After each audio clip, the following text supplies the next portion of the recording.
Want to welcome everyone here for our meeting this evening and make sure that your phones are off or silenced.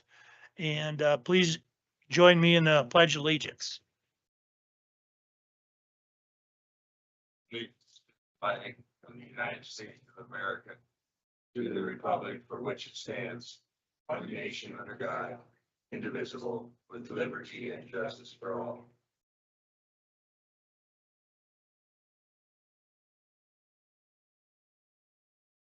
Okay, just want to welcome everyone here this evening.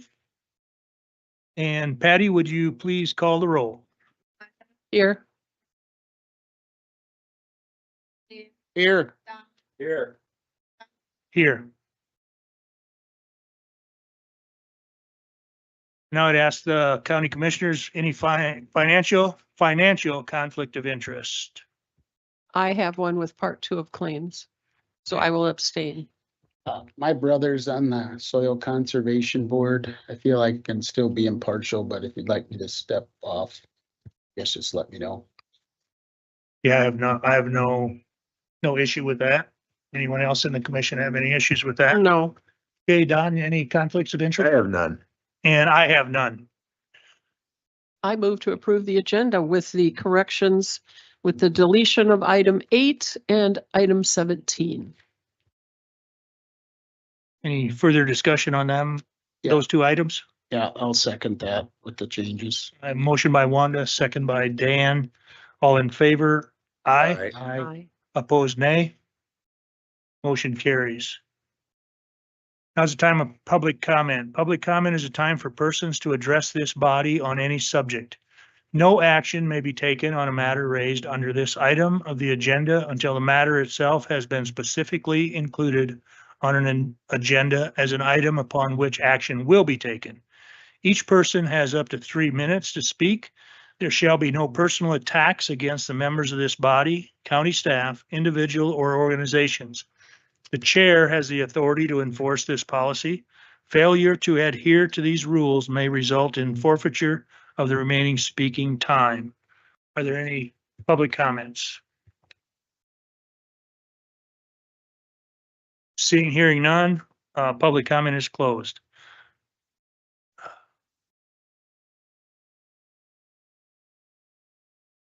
So at this time, Michelle is here and she's going to give us some information on the 2025 values of property taxes and or date of appeals.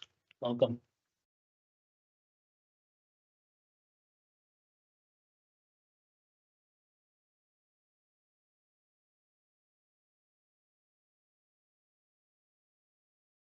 Good evening, commissioners. It's that time of year that we sent out assessment notices. Per codified law, we had to send them March 1st. We'll just go through.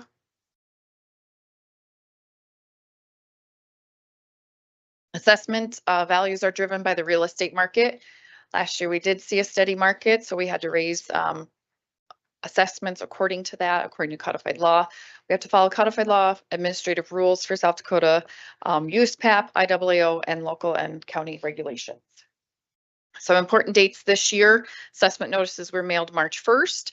The last day to appeal for your local boards, which is your small towns and your organized townships, is March 13th. A written appeal has to be in the hands of the clerk. The boards meet March 17th through the 21st. Then on April 1st is the last day to appeal to the county auditor, and that will be for the city of Yankton and any unorganized townships. The county and consolidated board of equalization meet between April 8th and 29th.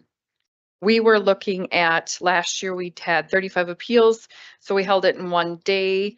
On April 8th, we do have to open up the boards per codified law.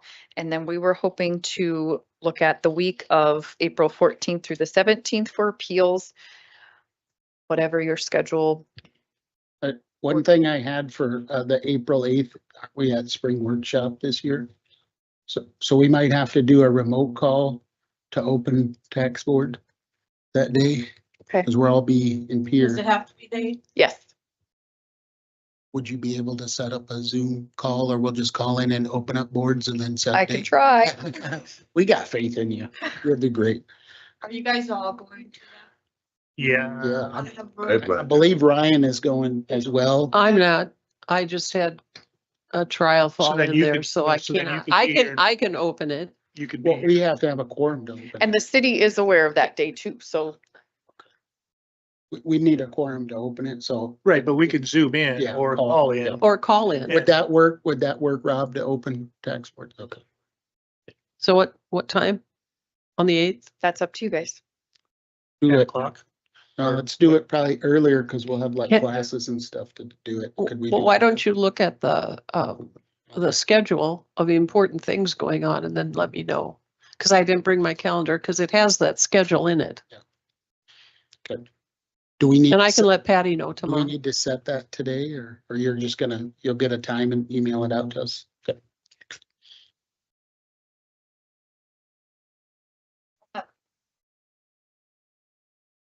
Perfect. Okay. Do we want to set the actual date that appeals will be heard now, or do you want to wait for that? It's up to If I'd guys. known we were gonna schedule, I'd have brought my calendar.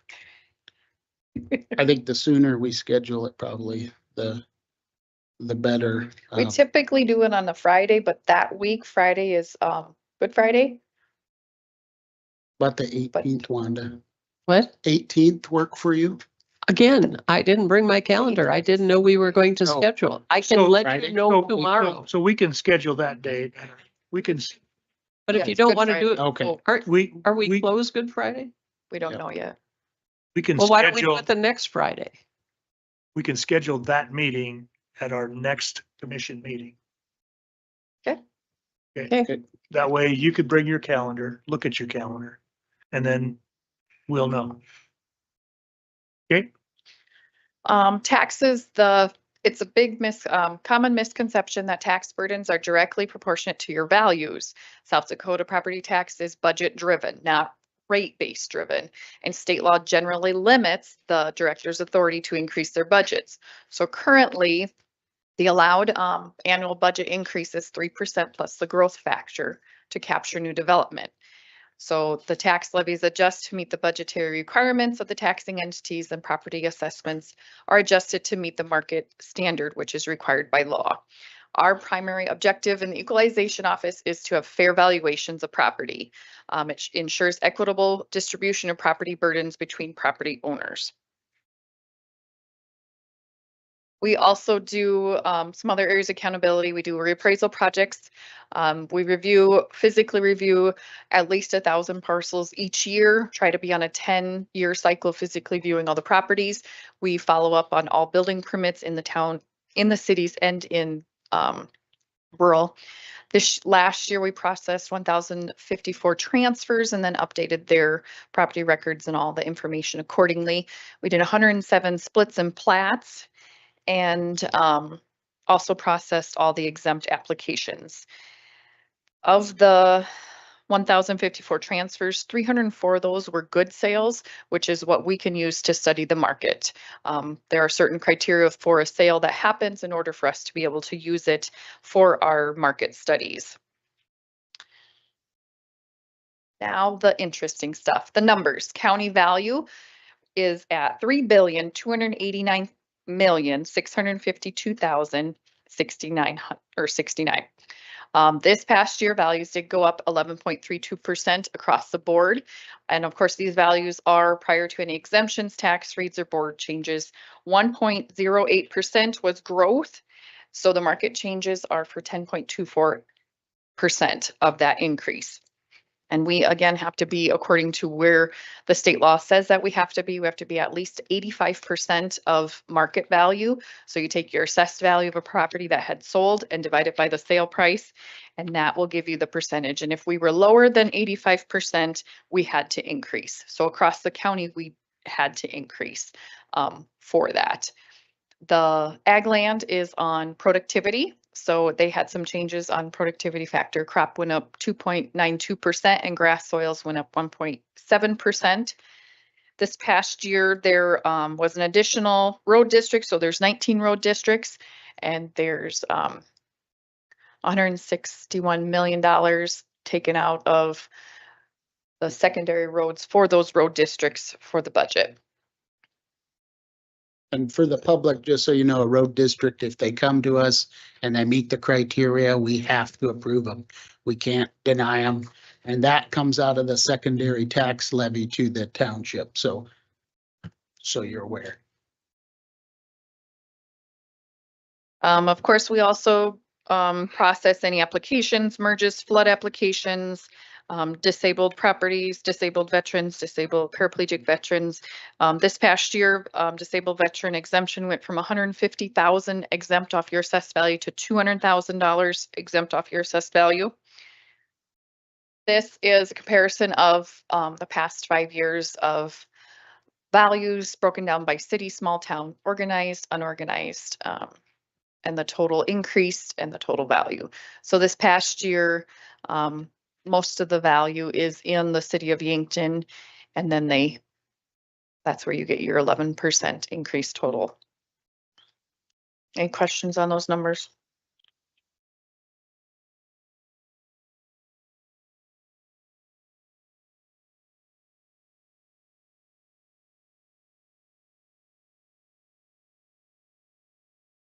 Just so we're clear, you're not just arbitrarily raising assessed I wish value I to did. 11.3%. Absolutely not. And that countywide total, properties changed anywhere from 5% to 25%. It all depends on the market. We have to value off a cost and then study it to the market per codified law. So we can't just go in and say, I don't like you, Wanda, so I'm going to raise every one of your property values. So, It certainly seems that way. They get raised every single year.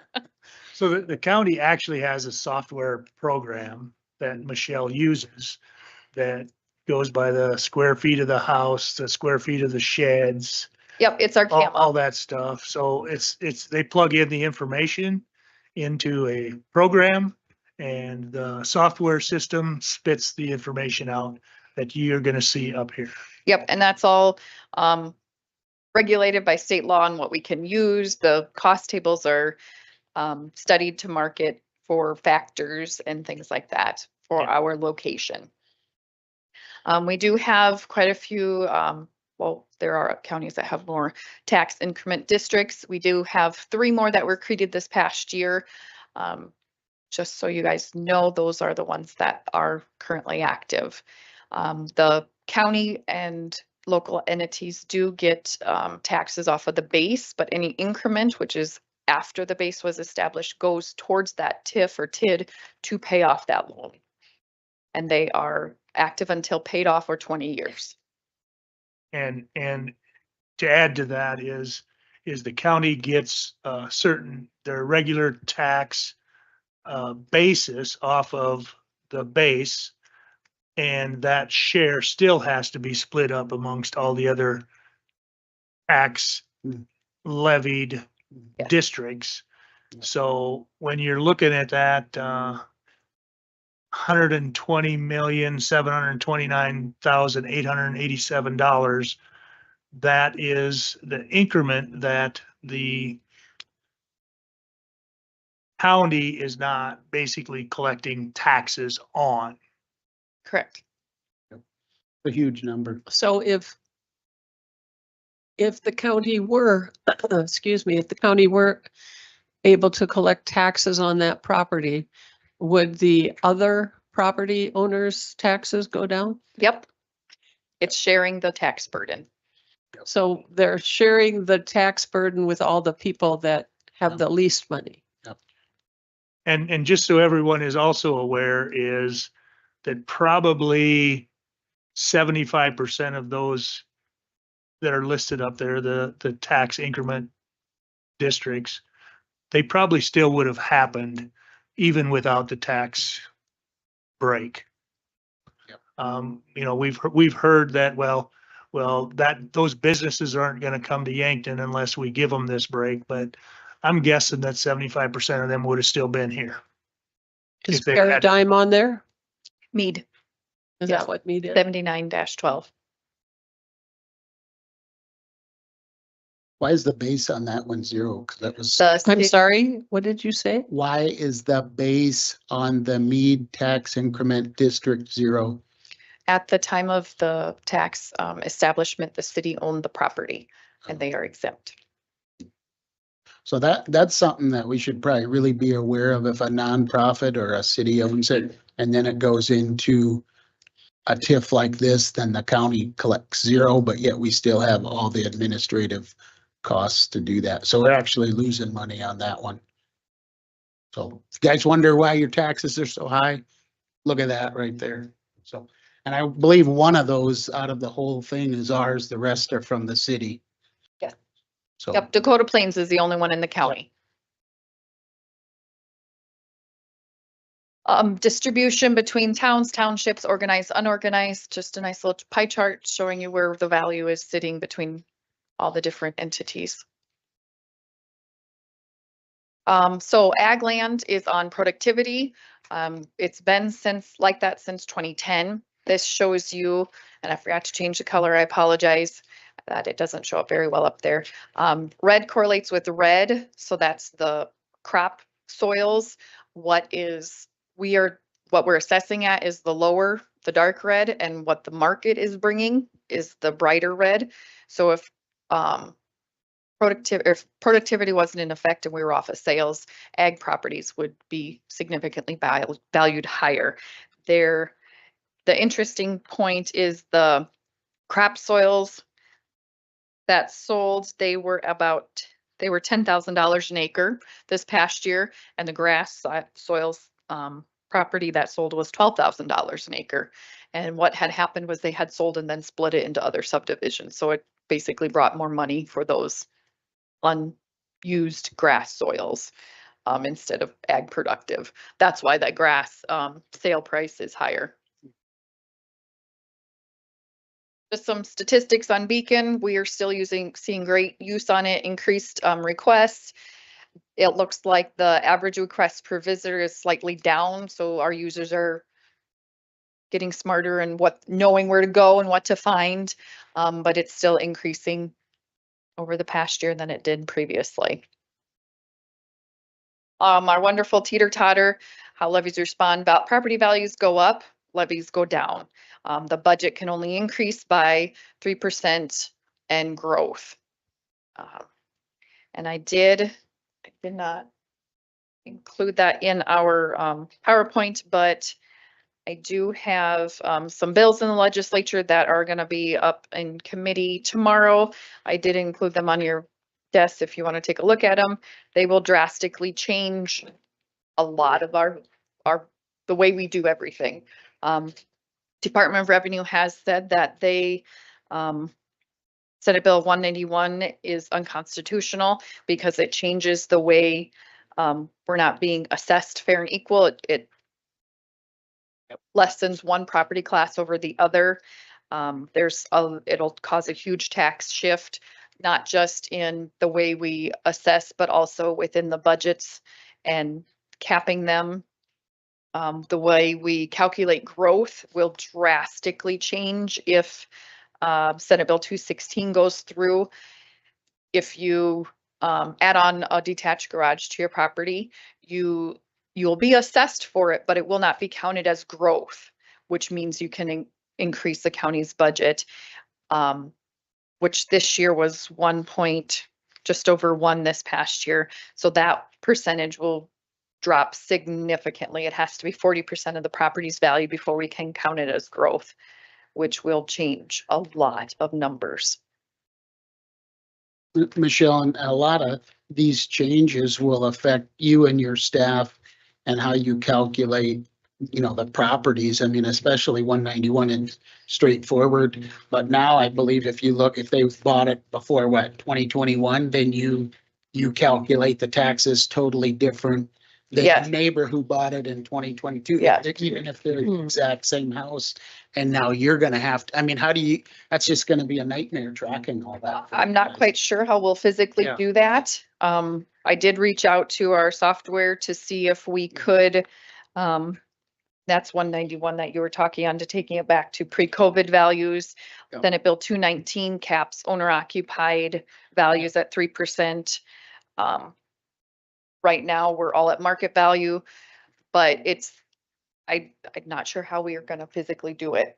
Yep. Besides a whole bunch of spreadsheets, which makes a lot of human error, potential for human error. So a lot of these bills, and I think there was 29 bills that pertain to property taxes. And I'm sure the five of us sitting up here don't want to raise property taxes. We want to figure out a way to deal with property taxes. But I think the way that it needs to happen is locally and through economic development or cutting our budgets.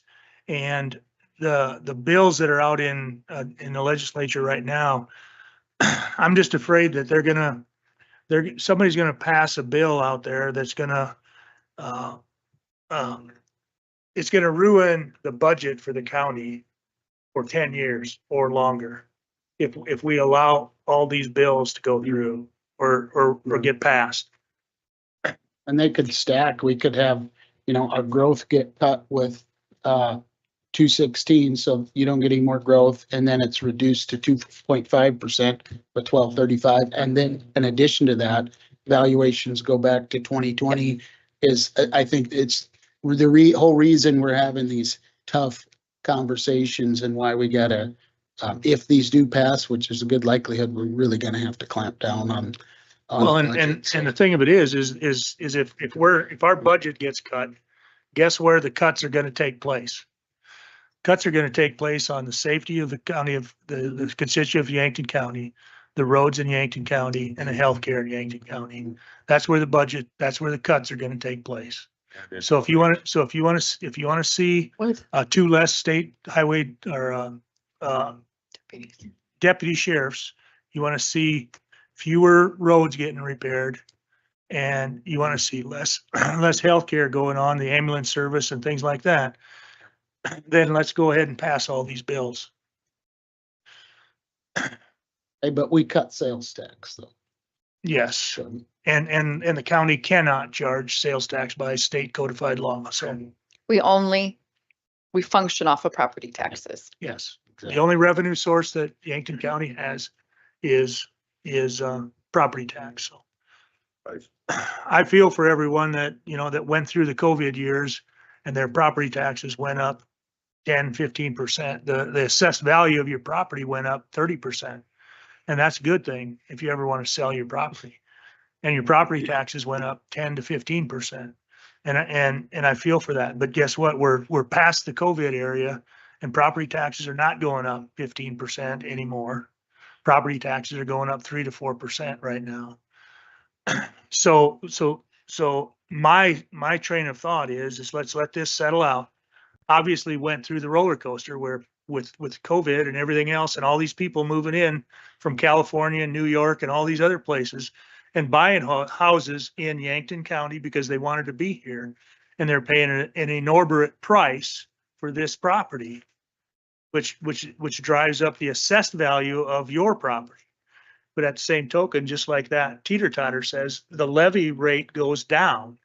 And obviously the levy rate may not have gone down as much as we all wanted to see, which obviously possibly or probably did make an increase in our property taxes. But I think that's going to level off. And I think we're going to see our property taxes. We probably never see property taxes go down. But I think there's a line in the sand where property taxes are going to level off and be competitive with what we can live with. So, but what I'm saying now is the bills that are out in Pier right now at the legislature are not good for Yankton County. That's all I'm going to say about that. We're in a county. Or any county, exactly. It's not just Yankton County. Every county is going to suffer if any of these bills are passed. And I'm sure there's going to be some that have to be passed, but I don't think there's anybody going to say no to the governor's tax proposal, property tax proposals. Do you have any questions for me at all? great job. Appreciate Good it. job. I spoke my piece. Yep.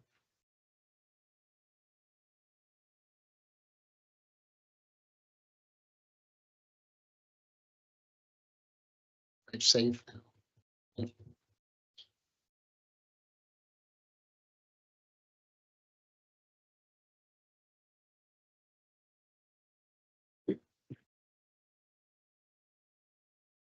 Joe, I might have one question here. Let me look, check in here, see if I can pull.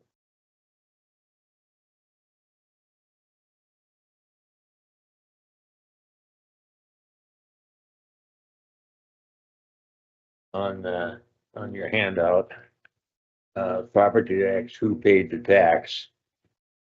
In 2024, agriculture paid 365 million. And owner occupied paid 792 million. Yep. And that's statewide. Statewide, Yep. These are from Department of Revenue. okay. So.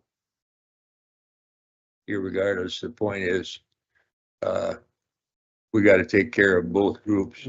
Yes, so if the bills do pass, because they're written to relieve property taxes specifically for owner occupied classification. So their taxes will go down, but the tax burden will shift to all the other properties, to commercial and agriculture. And other, which is non-owner occupied parcels.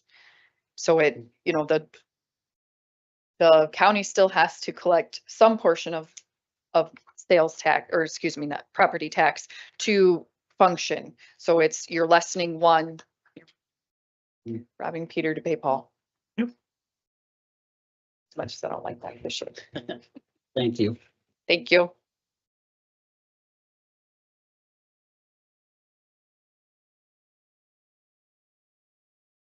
Mike, Highway Superintendent. Let's discuss microsurfacing. Yep, first on the agenda is the microsurfacing bid. Come back this year, 55,000 a mile. Last year we were at 56, so It's going Happy to see down. that. It's good. happy to see the number was pretty competitive this year, out of 3 bidders, so. Mike, will you just briefly explain what microsurfacing is to the people here and why we do it as a cost saving method? We've had, it's probably our 3rd or 4th year doing it, had really good results. It's not an overlay, it's not a chip seal, it's kind of in between. Its main purpose was to do wheel riding in. Small imperfections of the road. Is it going to correct grade? No, it will not do that, but it'll fill all the small imperfections. It's basically like planing a board, getting it real flat, and then you can save the road instead of spending big bucks on asphalt overlay. We can make tax dollars stretch farther with this process. Right. Move your microphone closer. Thank you. You need us to accept this bid or what? Do you guys have any questions about any of that? Or if not, I'll need a approval to accept the bid for. Move approval to accept the bid request. Second. Got a motion by Dan, second by Don to approve our microsurfacing bid for this year, for 2025. Any further discussion? If not, all in favor, aye. Aye. Opposed, nay. Motion carries. Aztec. Which they were low bid. Yeah, the low bid, Yep. Okay. And then next was 5-year plan. Change for the 5-year plan. Now with the wind tower project up in the northeast part of the county, it was on, If it goes. right? That was the original plan, was to do the 12 miles of 294. But now with that in the making, going to delay that 12 miles of 294 and look at possibly shifting it to other directions, on 304, 303, 434 Kaiser, and then also Deer Boulevard. Okay, when you say shifting that, you mean paving it, microsurfacing it? No, double chip seal, just like we were going to do on 294. Okay, how does that proposal, how is that fair to the people who are on West 11th who had to pay for their own road? Well, that's where we gotta have that discussion on. So 434 and Kaiser Road gets a ton of traffic coming off of Highway 50, which West 11th is basically two homes that are along West 11th Street. I think there's more than two. No, I'm not, I'm saying the process going on West 11th was from West City Limits Road to their home. Okay, 434 and Kaiser Road, there's a ton of traffic that uses 434 coming off of Highway 50, uses Kaiser Road to come to 435 to come into town. so how is that different from people who live in homes on West 11th who drive from Because West 11th to West City Limits Road? Because there's a lot of traffic that uses 434 Kaiser Road coming off of Highway 50 that normally they could go to Highway 81 to come into town, but they choose to come off of that road. The difference there is there's a lot of traffic on 434 and Kaiser Road that is not local traffic. It's traffic that comes from other places using that road. It's not just the people that live on Kaiser Road that use that road. Who takes that jog? That doesn't even. Mike's got traffic counts. on Well, I that get road. that. That doesn't make logical sense that you, Mr. Chair, Does logical sense does that pertain to a lot of people? Some people? There's like a wedding venue or something out there too on the weekends. It's summertime. It's, Mr. Chair, we got some people from that area and doing, see if they want to say anything. You want to Anybody want to say anything? speak here or come up to the microphone, Larry, if you want to speak?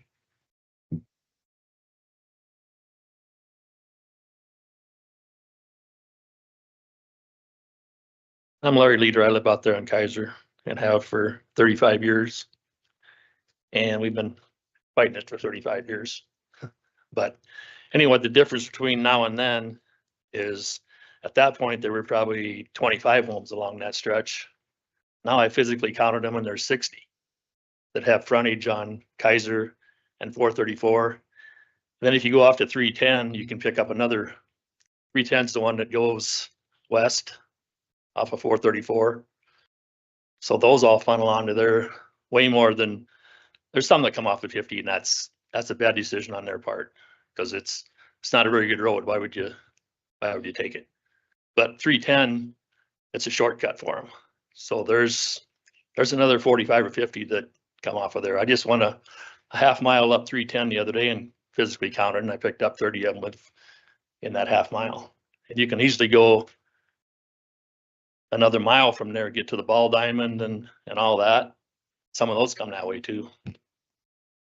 Off 310 and funnel on. And it's just, the road's just not enough to handle that kind of traffic count. And my other point is they're out there grading it and doing the best they can twice a week, which is, that's great. But the day after they grade it, it's right back where it was. So the money that we're spending on grading that, I don't know what that number is. Mike might know. Yeah, he would. And he needs to talk more about this than I do. I'm just giving my point on the deal, is the money that we're spending on grading it could be put toward, we're willing to pay some, but we need some help from the county because there's a lot of people along that have frontage that farm the ground, and that's too bad, because they're not gonna want to chip in a lot, but we'd like to say, we'll do whatever we can. We just want something done because it's not working. You know, and I think it'll actually save the county money in the long run. Of what they don't have, because they could be out taking care of somebody else's road that's, Worse. yeah, that ain't as bad as ours, but at least when they grade it once a week, it would hold up. But ours isn't. Mike, how much does it cost to grade his road twice a week? You do have it handouts there. Is it on page 3? Yep, Maintenance expense? yep, 434 last year, which we did a lot of work on 434. We spent 71,944 on it. That's So with how- pole and shoulders graveling. The year before was 36,000. That was just how blading. many miles are we talking at this $56,000 a mile? 2 miles. Kaiser Road and 2 miles? 34. 2.5. Yeah. 2.5. So what you're saying is in theory, in 2024, if we added 434 and Kaiser Road together, we could do those 2 miles and save the county money. That's what you're saying. In the long run. Do I feel they should have some skin in the game? Yes. And then also something. I guarantee you, once it's hard surface, double chipped, there will be development out there. West 11th. Look what happened there on the north side. A lot of, it all got platted out with lots, and it's being developed now. Do you have the traffic count numbers for that? I emailed it to you guys, 'cause there's a lot to that. I jotted it down, 434 on a 7-day average, was daily, the ADT daily, was 176 vehicles a day. Where do you think on all the gravel roads in the county, where do you think these roads rank at? Are they at the top or? 434 in Yeah, Kaiser. yeah, where do you- Traffic wise on a gravel road, Yeah. I would say that's So probably the they're- highest. They're probably the highest one. And I know, So what about at- Kaiser Road? Well, they're- 153. and I know when we go to the trainings, at a certain point, your number of traffic per day, it's actually more economical to have a hard surface, because otherwise we're running a $450,000 to $500,000 road grader out there 2 or 3 times a week and paying that guy $30 an hour plus $3 to $4 diesel fuel. I mean, those costs, they significantly add up. So how do you get them to have some skin in the game? Well, we'd have to do like West 11th, pass a resolution and, no, first, I think the first thing was, they had to go around with the petition. They formed a committee and went out around with the petition to all the frontage people. And then the county did it and they pay it a little bit at a time. Well- Yeah, their taxes. I mean, are we gonna do that with any other place? Or are we just gonna do that with these? I mean, what the proposals for multiple roads, are we gonna do that with 303rd and 304th too? Or are we just gonna do that with Kaiser Road? Well, 303 and 304, they were hard surfaced. Yeah, but. Are these the ones that were ground up But I- in 2017? I guess we gotta, I look at it. I think West 11th, I was here when we did that, and it was a good project and I supported it, but it was different because that was really more or less for that neighborhood. There wasn't a lot of development at that time, and those citizens came to us, at the request to do that. This is, in my opinion, a little bit of a different situation because it's more spread out and it feeds a lot more developments. And these are the high, per Mike saying, these are the highest traveled gravel roads in the entire county. And we have traffic reports to back those up. I think that means something. The West 11th, yeah, it was a good project, but the traffic counts were nowhere near this. Yeah, That's but you don't, but by Yeah. Mr. Leader's Mm. own statement, you have people, there's a lot of houses Yeah. out there, a lot of cars Yeah. out there, and people driving them. So So I guess where I would say is. why shouldn't the homeowner pitch in a little bit? So that's a good point. Should it just be people on 434? Should it just be on Kaiser Road? Should 310 be involved in that? Should the Cedar Hills Bluff? That feeds a whole area. And if we just force the people on Kaiser Road and 434 to pay it, there's a lot more that benefit from it than just those who are on the I road. didn't say pay for the whole thing. What's your proposal, Wanda? I don't know.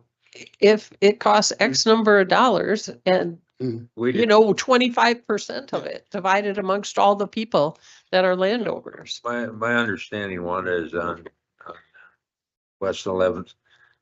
We didn't pay for all of it. The county Mhm. chipped in Mm-hmm. a portion. And originally, the plan was set up to provide a way for people that wanted to improve their roads to be able to do that and not, the balance of agricultural land and town properties and, And then they developed all that agricultural land, didn't they? Some, but and- that'll be and I- to our and- benefit. And I thought at the time there'd be some farmers that would quite likely, if they had a half a mile to go, would come in and pay what we paid and have their half mile done or mile done or whatever. But one of the problems I see with this project is there's what, 20 houses or 25 houses that are 100 yards from the main highway going north and south. Why would they want to pay? Yeah. They don't Maybe have a because they want to problem drive on a better road. for 100 feet. I think this individual. Yep. Got a, So my name's Tom Curran. I live on Kaiser Road down at the very west end. And one of the things that hasn't been mentioned is that a couple of years ago, business came in, a bed and breakfast where there's a lot of traffic that's generated from that business, which generates tax revenue for the county. And I'm pretty sure those How is that? traffic counts, One question. How does that develop income for the county? through a business tax, whatever. there's, County gets zero. Maybe There is no property business. tax. Okay, all right. We. Sorry. Sorry, but anyway, there is a lot more traffic. I don't think that traffic count took that into account. What was that, November? November, so the additional traffic from that business was not in that. So in the summer, it's Higher. off the charts even, further. So just to make that point, I don't know, if they went through the board, I'm pretty sure to get that business in there. So I don't know what the connection is, the benefit to the county of that. But anyway, that did increase the traffic quite a bit. And like Larry said, they can grade it and a half a day later, it's back to washboard. Without the moisture this summer, we had a lot of dust, just like the rest of the county. So yeah, that's it.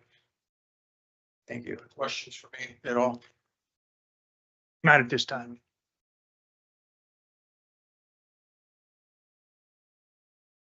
I was just looking at the map and Kaiser Road 434 also feeds Wildflower Lane, 310, Sundance, Cedar Hills, Badger Road and Deerfield. So, by us just, having a small portion of those people pay for it. In my opinion, this is a different scenario than what West 11th was. And I'm glad West 11th worked out, but I think this is fundamentally different. These are the highest trafficked gravel roads. And if we're going to have a hard surface policy, I guess, where everybody pays, then that should be uniform across the county. We shouldn't be saying, well, these guys have to pay, but then these guys don't have to pay.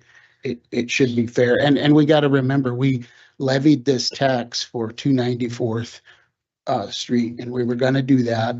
I think we all agree it doesn't make sense to build a brand new road up there for it to be destroyed in a year or so. So we have those dollars, and should we invest them in infrastructure that would help and benefit the most number of people? I think that's a good way to go. And so I guess I'm in support of this. You know, we definitely have the traffic counts to justify it, so. I don't know the person that's complained on West 11th Street Mhm. about, having to pay, I think I pay, an extra $700 a year. Yep. And then as time goes on, we have a responsibility for maintenance. But when new people come in and build on the road, then they have to pay into the thing too. Do they have to do that, or is that out? That was in the resolution. Okay. And, you know, it's very nice to have it, and if we can keep the traffic speed down, Mhm. it'll probably stay a decent road for a while. We do have a little bit of agricultural Mhm. equipment on it, not much. So what would that process look like then? Because I want to say West 11th was 100% of the people on West 11th supported that.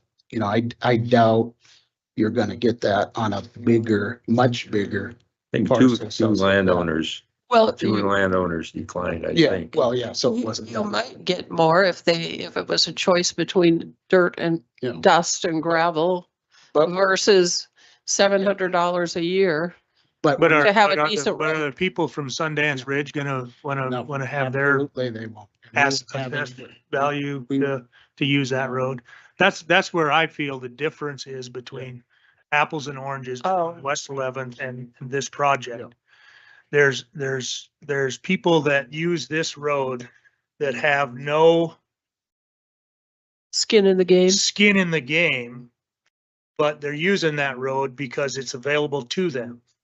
And if we charge Larry and this gentleman to have that road done, and anybody else out here that's sitting here from that on Kaiser Road or 434, we go to them and say, hey, we're gonna increase your taxes or assess your value more because you're gonna have a paved road in front of your house.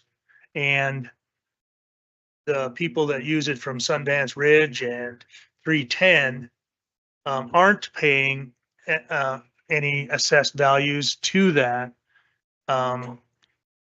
I don't see that as being fair. I know that road, those two roads are the highest traveled roads in Yankton County, probably even more so than a lot of the paved roads that we already have. Well, and. Well, I thought the guy from Sundance Road was gonna pave his road. They have the road district. Yeah. We can't control what people do with that. But they're still gonna drive on Kaiser Road to come up. Well, and And- people drive on 52 to go out to the lake. I get that. Well, it seems to me like we're being a little bit arbitrary too, where everybody's perfectly fine chip sealing these other roads, but these ones people gotta pay, not these ones, not this one, not this, but this one. Now you guys, I mean, what's next? Are we gonna make people pay if we gravel their road or? We might have to if everything continues to go the way it's going. But you see what I'm saying was if we're gonna have a hard surface policy, let's have a hard surface policy. Let's not say these roads are okay, but you guys, you gotta pay. You don't have to pay, but you gotta pay over here. Well, those guys don't have to pay. So that seems really arbitrary to me. And West 11th, I think was a totally different situation because there was never any intent to do anything with that road. Those people, credit to them, came together and they said, we want this paved and we will do it together. And I'm amazed 100% of them signed up for it, but Well- you're not gonna have that very often. Well, and I don't know that, these folks that live on Kaiser Road and 304th Street, are against having a little skin in the game. But what are we gonna do to do that? I don't know. I'm all, Let's ask Mr. Leader. He's here. well, I don't have the answer for everybody.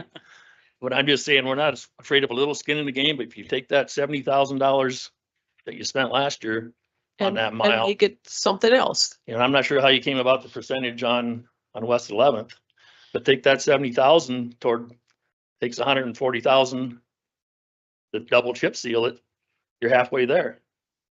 Yep.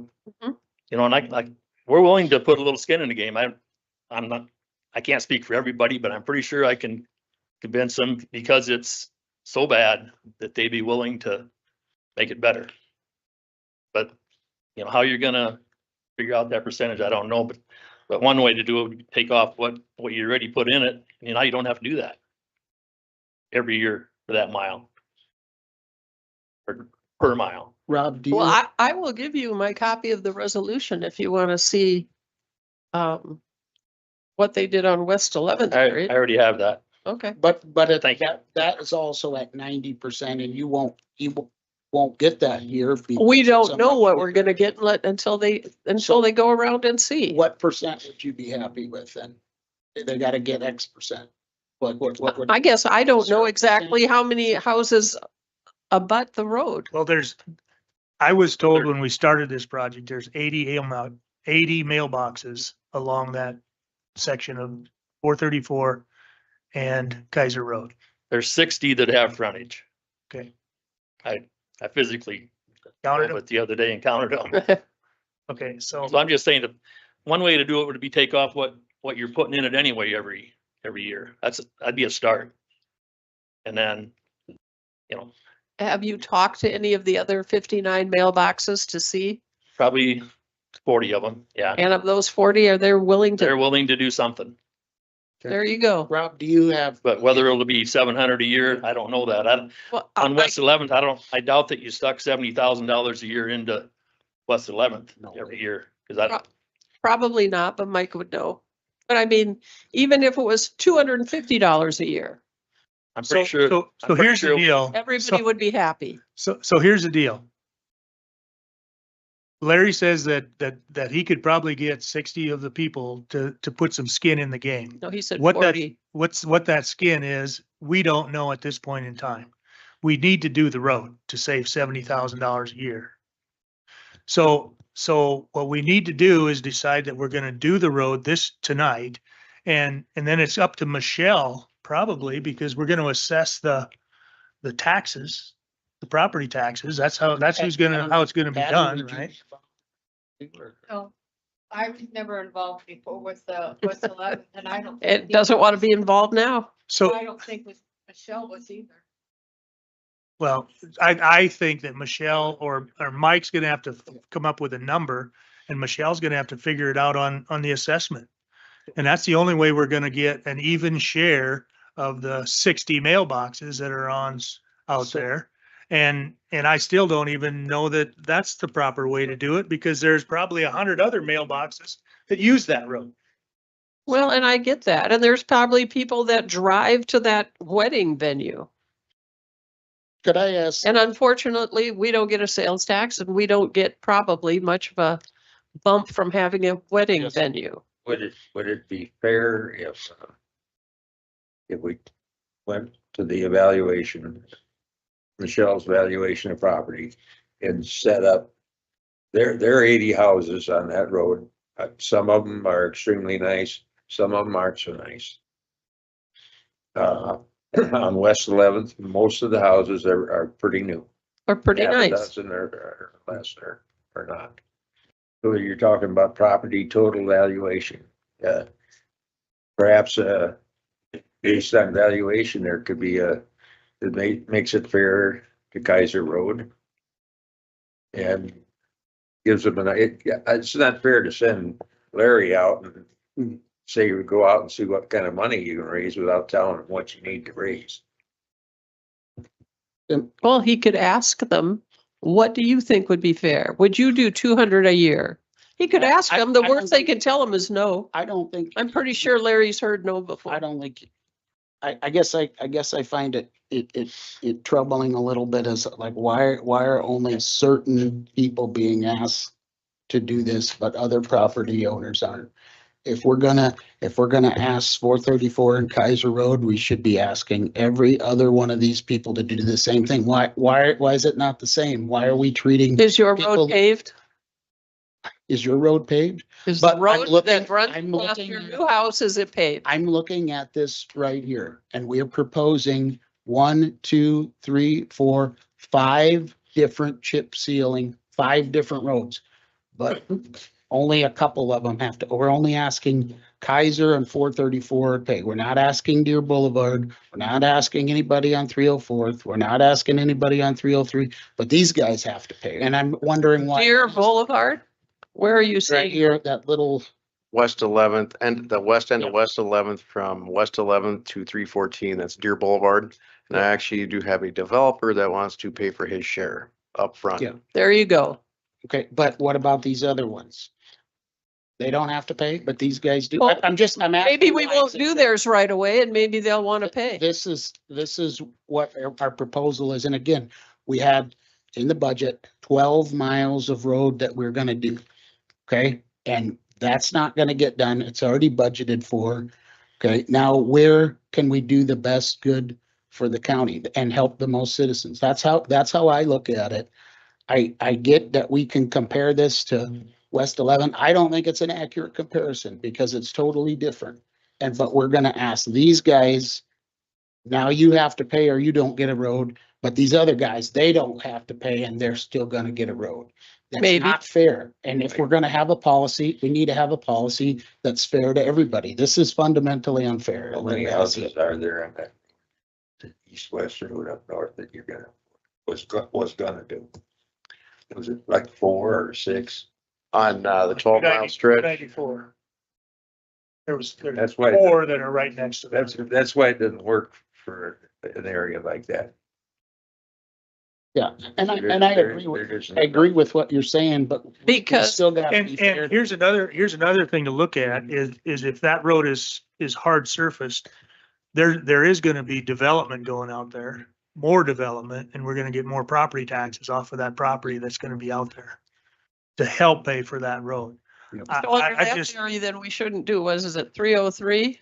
Because there's only 3 houses on that road. Let's not do that road then. I'm in favor of doing all. I think this is a good plan, but I just think we It's- gotta it's a- treat it's a- people it's a- fairly. it's a transfer from the 12 miles that we were scheduled to do this year Yeah. that we're not going to do because of a project, an economic development project that's gonna happen. That's We're supposed gonna, to happen. it's gonna happen, and Unless- we don't know that, so we're not gonna do that road this year. So we don't know that it's gonna happen in 2 years or not, Well, but I- we're not gonna double chip seal that road this year, and then all of a sudden the project goes in, and then the road is torn up, and we wasted $1,300,000 because they're gonna tear it all up. Or that whole project's canceled. Do we Do have, we know that whole project? Do we have- We don't know that. That's what I'm saying. We know at this point in time, we issued a CUP to put that project in. And they said they'd start building in 2027. That's correct. And then President Trump crossed President Trump out did some not- of the no, he Green New didn't- Deal. He didn't say nothing about wind energy or solar energy. He said he doesn't like the Green New Deal. Yeah. Wind energy and solar energy We're was part of- involved. No, it's not. It was in, Um, wind energy and solar has been available or talked about a long time before the new Green Deal ever was even mentioned. Mr. Chair? Yes. I guess I feel that, maybe moving forward, we need to look at some sort of policy on hard surfacing roads. And now that we have traffic counters, I think that should be an important part of it. I guess reason I ran, I'm sure you guys ran, is when we have the opportunity, if we can improve our community and improve the lives of our citizens, it's an opportunity we need to take. So is the highway plan, is the new proposal perfect? No, it's not, but I think it's gonna move us forward in the long term. So I'd make a motion that we approve the was it the 5-year plan change as presented? I have a motion by Dan. Can I hear a second? Use that with consideration for what Larry brought up It- about It's, possible. yes, and I would ask you, you're gonna have a much higher probability of success if you can get some skin in the game from your neighbors out there, and if they can come back and work with us, it's a much more likelihood. And then to really everybody who is gonna get some road improvements, if, you guys need to keep an eye on these roads. If people are abusing them and not using them the way they're supposed to, we hope you're gonna, call the highway superintendent, call the sheriff and make sure people are respecting the roads, because if they get destroyed, they're not probably gonna get repaired. So, police yourself and police your neighbors. And Larry, would you get us some names of some people who want to contribute and come back to us? All right. Okay. Yeah, well, this is our plan moving forward, because we gotta start moving toward that, because we'll be doing road maintenance before we know, but we'll continue to work with you on it. I second the motion based on the discussion with Larry on getting appropriate number of names, and I can't tell you what an appropriate number is here. But if you came in with 2/3 of the names, I think that'd be a pretty strong indicator.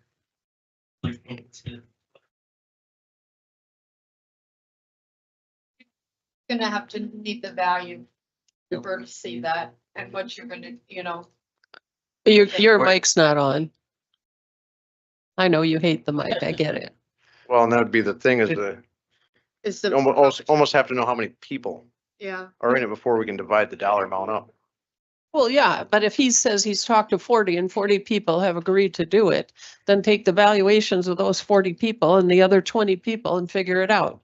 It's a simple Like a arithmetic. description of what roads you want and then give her, and then she can do that where she knows the location and how much of the road and things. So- like that. So I guess in my mind, it's not gonna be if Larry gets 30 of the 60 mailboxes. If we do this road, we're either gonna do it or we're gonna assess a certain percentage to all of the mailboxes along that road.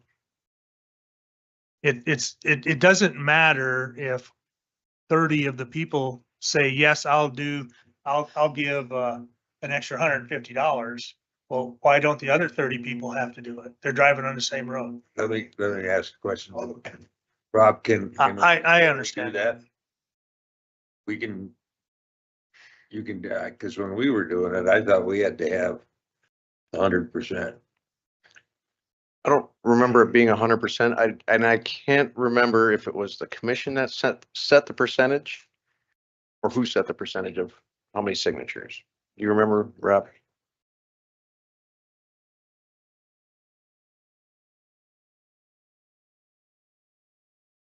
Making a lot of family, neighborhood enemies.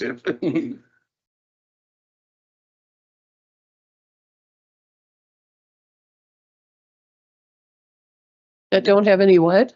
No, that's why I'm saying it's not fair to you guys. Yes, and that's why I'm saying whatever we come up with It is only for so an many. assessment, we need to let you know what that assessed value is gonna be, but it's gotta be for everyone that lives along that road. It can't be just Joe and Just Sarah. 40 people out of 60. But just Kaiser and for none of the other roads were. Well, that's, I So guess. I guess that- don't that- Let's understand. worry about those other roads on a different day. I don't think that was my motion. I think my motion, Here's what I understand the motion is that we're gonna approve this edited or revised 5-year road plan as presented by our highway superintendent tonight. With Approve this with John's modification. Because that's how he seconded it.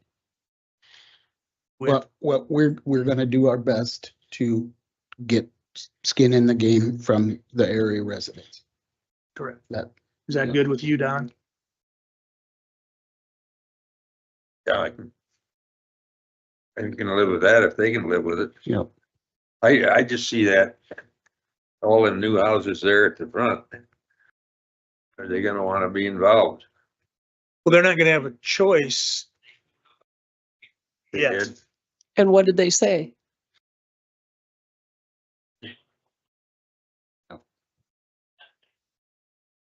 Mhm.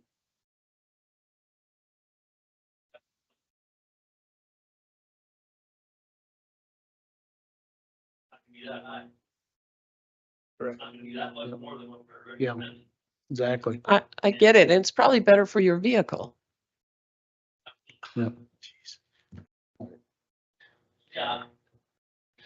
So do we want economic development in our county to generate more revenue so that we can either do something with future property taxes? Or do we want to sit here and keep nitpicking Both, on a $50,000 road? both, Oh, what? both. BOTH, both. Okay, Um, let's work on economic development first of all, and then we can work on the both. They've already said that they'll try and do it. So let's let them So have, let's- let's have them give it, So let's let's do the vote. road. let's give them a chance to do it. Let's do the road and we will give them a number because they're not going to do anything without a number. I get it. Okay. I got a motion by Dan. You still good with your second, Don? Is that a yes? Yes. Okay, I have a motion and a second to approve the revised 5-year road plan for 2025. Any further discussion? Hearing none. All in favor, aye. All right. Opposed, nay. Motion carries. And we will 4-0. get with you to get some kind of a number so that you can present to your people. We're through item number 2 now. Thanks, Mike. Thanks, Mike. 2024 He's in the yearly hallway report. lurking. Waiting. Hi, Brian. Welcome. Thank you. Hello, Commissioners, Mr. Chairman. Here to deliver the Register of Deeds Annual Report for 2024. We collected $333,842 in 2024. That's a 12% increase from the previous year. Just go over a few of the different items that we record or file. We had 1,632 liens. That's 73 more than the previous year. We had 1,332 death records. That's an increase of 178 from 2023. 1,070 birth records, 1,013 land transfers. That's a 103 increase. 972 deeds, which is an increase of 92 from 2023. 621 mortgages, an increase of 88. 584 mortgage payoffs, also known as satisfactions. We had a 44 satisfaction increase there. And 218 easements, 186 burial permits, 152 marriage licenses, 63 plats, and 46 assignments. In terms of real estate sales, it was a very good year. 2024, we saw 165.9 million in real estate sales. And that's our second best year in county history. And it's about 36 million higher than our 10-year average. So it's a good year for real estate sales, despite the fact that interest rates are still high and inventory is low. We're still seeing some sales. Our best 2 months were May and June. That's often the case. May and June usually see the highest number of real estate dollars. And they have those 2 months averaged 20 million last year, 20 million each. In terms of the fees collected, that was our fourth best year ever. And I'll break down that 333,000. 49.7% came from transfer fees, 26.6% from real estate recording fees, 13.4% from vital records fees, and 10.3% from copy fees. Moving on to a few other items, marriage licenses. We only sold 152 last year. So that's 20 fewer than the previous year and about 15 below our 10-year average. But that marriage rate is low across the country, of course. Divorces were down too, though. That's good. We had 50 divorces compared to 70 the previous year. And we also saw a drop in divorce cases initiated last year. We had 65 in 2024 compared to 87 in 2023. So that should indicate, hopefully, that we'll see another low number of completed divorces in 2025. Resident births, we had 251. That was up from the 10-year low we had the previous year, up by 23. Our 10-year average for resident births is 258, so we're pretty close to that. In terms of births that occur in Yankton County, we include also non-residents. We saw 527, and that's 40 below our 10-year average. Resident deaths, we had 255 in 2024, which is right at our 10-year average of 254.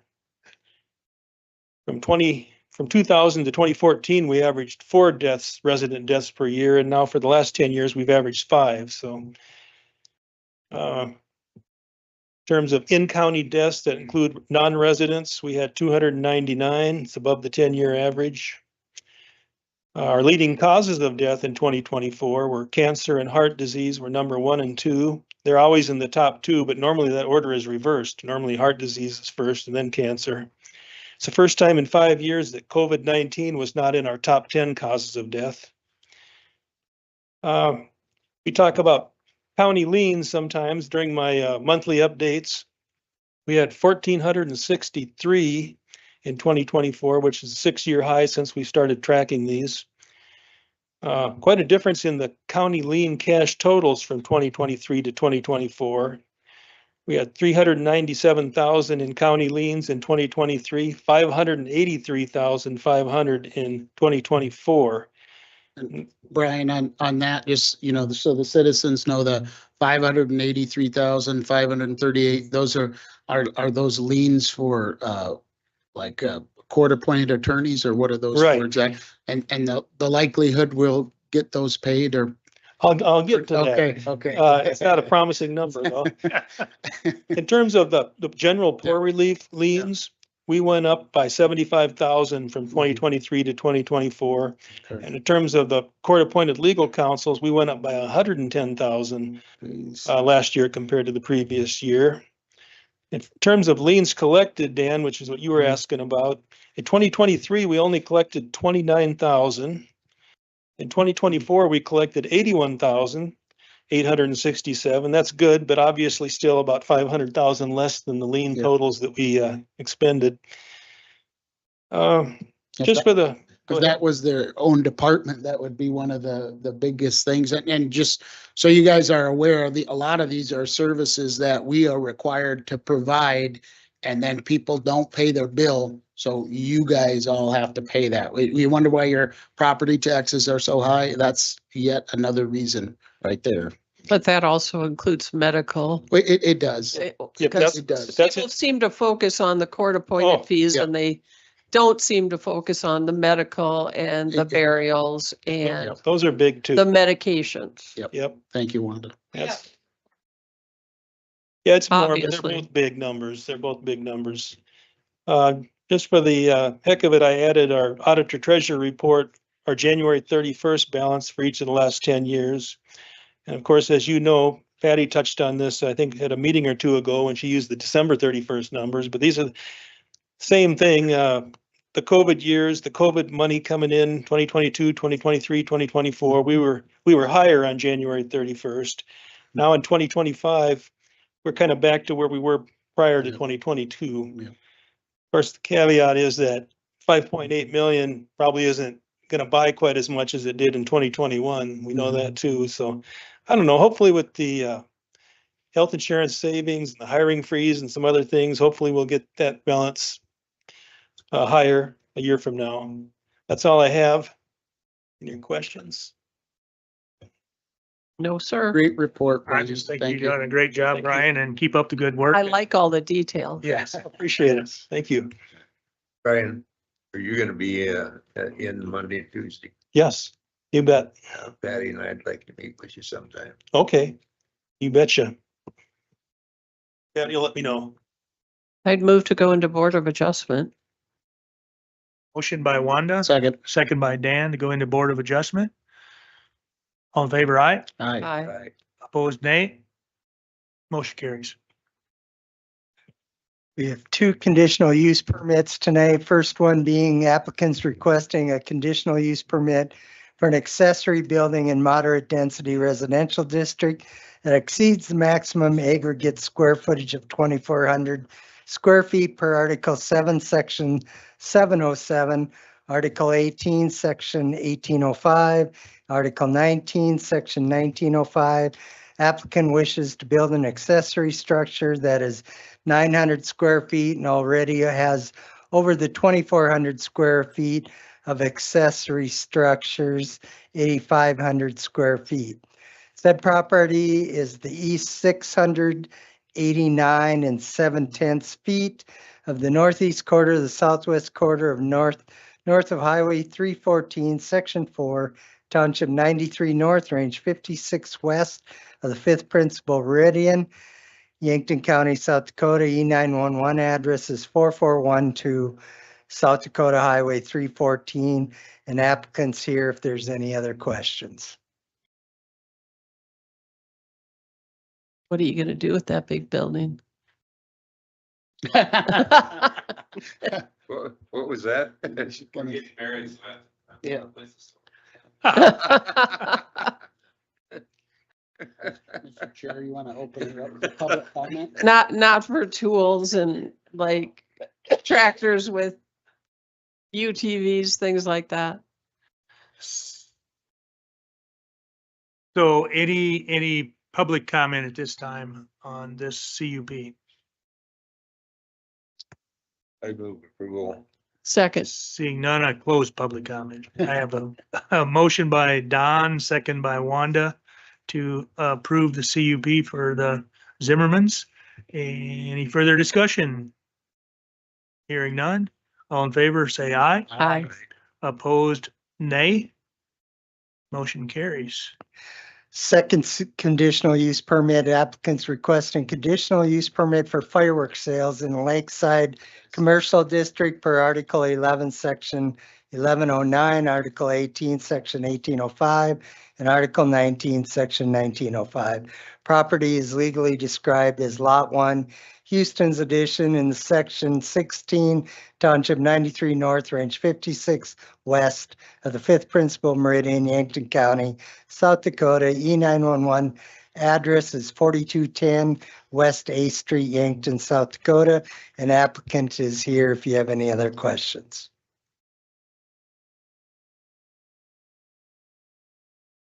Any questions for the applicants? No. Any public comments? You're gonna do year-round sales? Year-round sales or, No, and then for storage, what are you gonna store them in a building, shipping container? What are you gonna do? I won't support it. You're not gonna store anything? I think he puts other stuff in that building.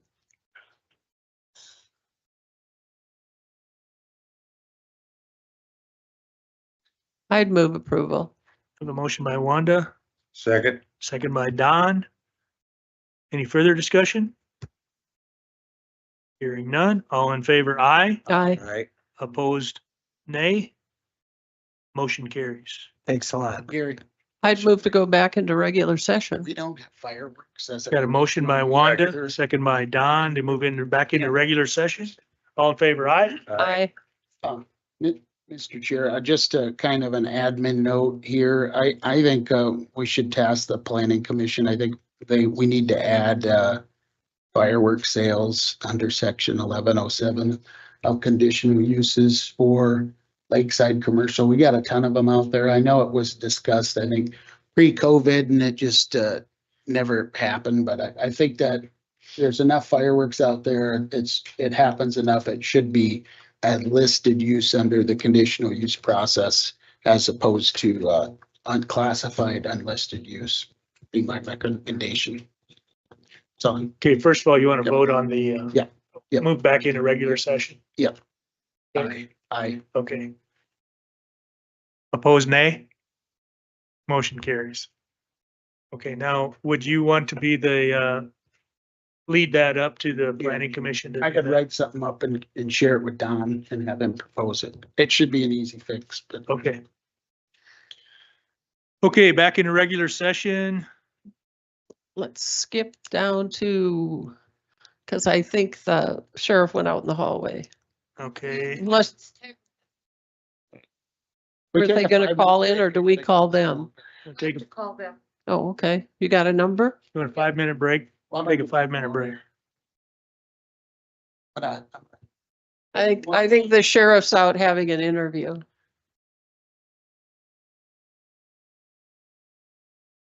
What? He's next. I thought we could skip down and do some of the easy ones while we were waiting.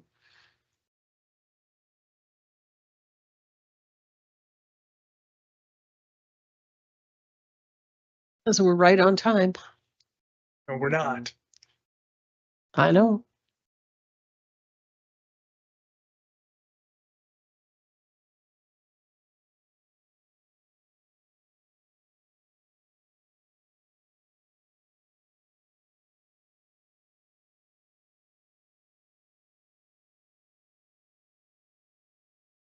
We're at ease.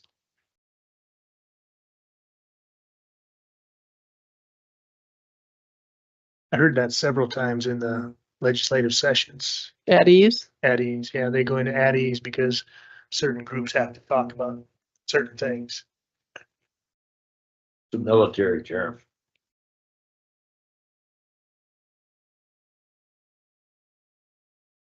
As long as the sheriff's there, why don't you ask him to fill in those blanks on those other things?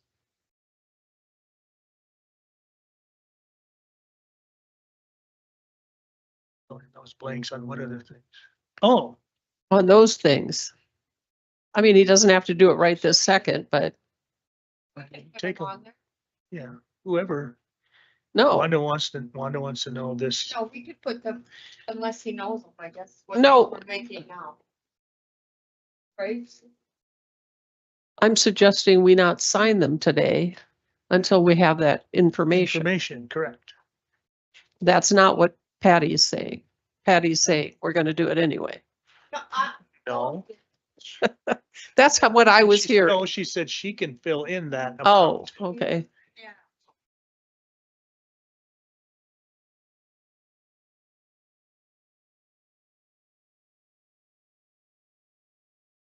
But this is the number that This, means more than. they just, you just want to know what they're making now. I want to know what the grade and the step is now, because there's a blank there. It should be filled in.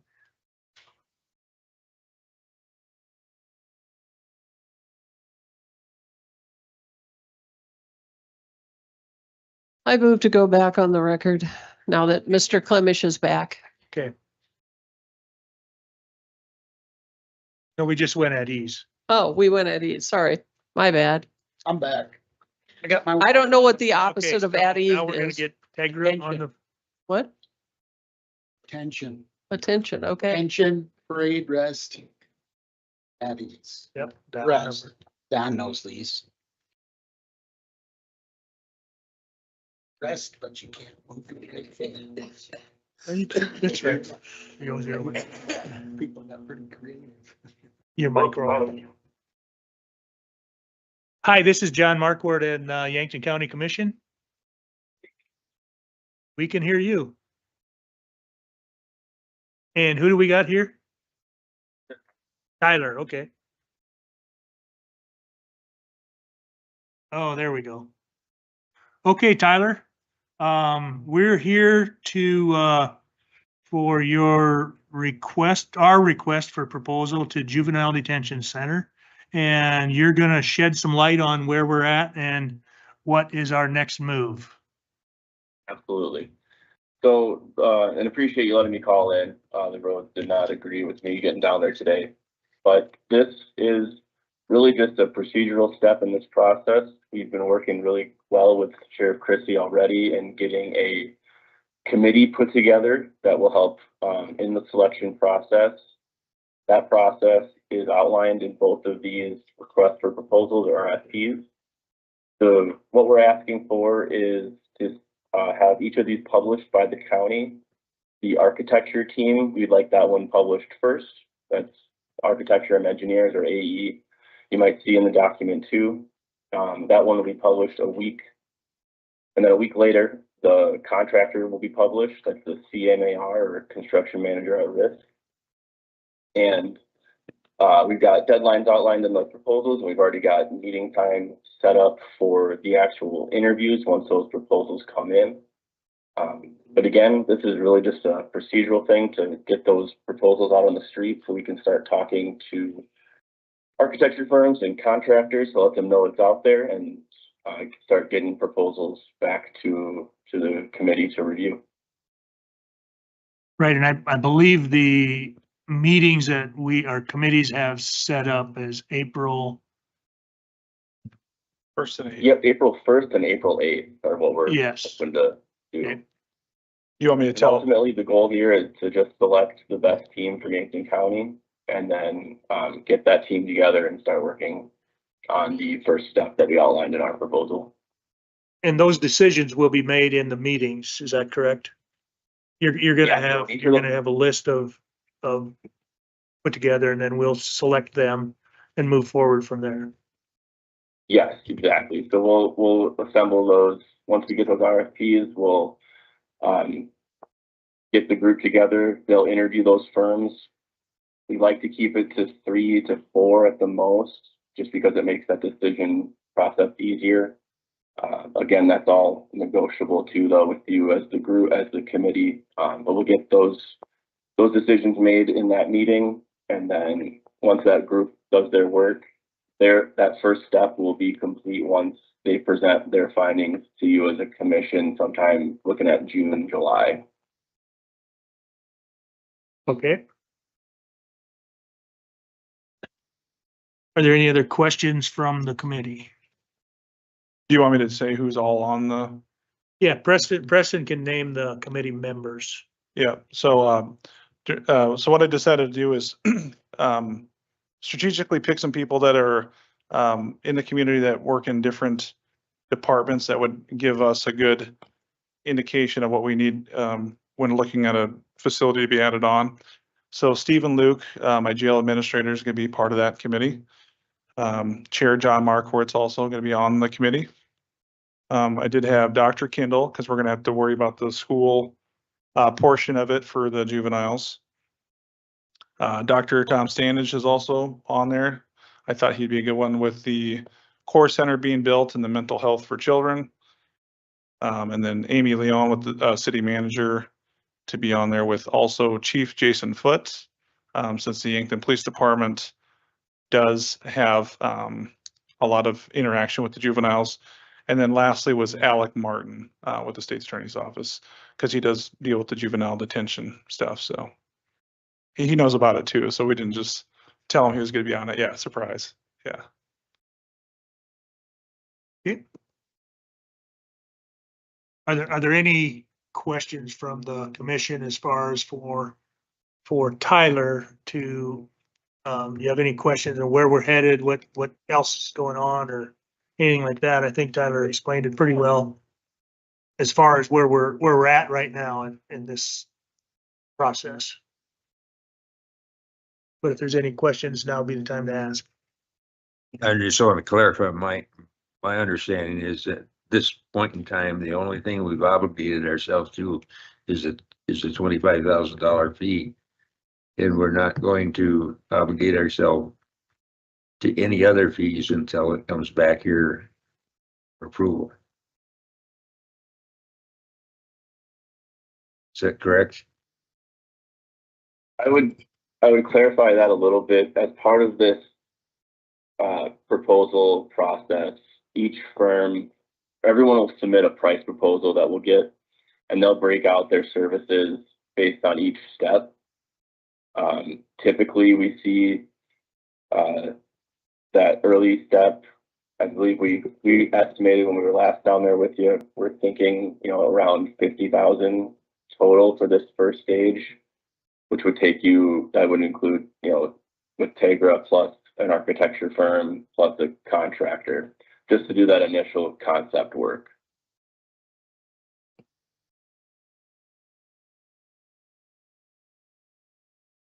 but that'll be all vetted out in those proposals.